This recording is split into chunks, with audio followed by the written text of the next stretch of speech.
Il s'agit au départ de dépenses pour les meetings de Nicolas Sarkozy pendant sa campagne présidentielle de 2012, d'un montant total de 5,6 millions d'euros.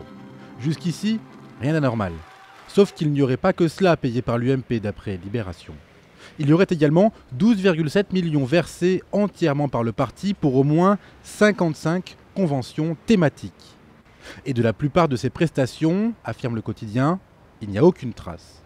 Seules quelques-unes sont indiquées sur le site de l'UMP, et bien souvent les moins chères. Quand on sait que Big Malion fait des marges entre 20 et 30%, on peut se poser la question, est-ce que ces événements ont été surfacturés? Est-ce que Big Malion a gardé une partie de ces sommes pour elle? Il y a une autre thèse, évidemment, qu'on ne peut pas affirmer aujourd'hui, mais c'est que ces factures soient fausses. Donc des événements fictifs et des fausses factures.